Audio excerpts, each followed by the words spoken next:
Hi friends, I am Tilak. You're watching TechMate Be Unique, and today we're going to see how to insert an infinity symbol on your Microsoft Excel web. And if you are new to this channel, make sure to click on subscribe button below. We just quickly move on to the video. Now, how to insert an infinity symbol on your Microsoft Excel web.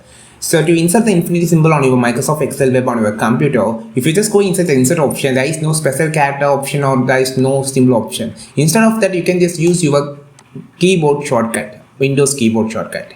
So the Windows keyboard shortcut is about Alt key. Just press the one to first press Alt key with 236. This is the code. So first of all, you just click inside the cell. Press the Alt key and just type as 236.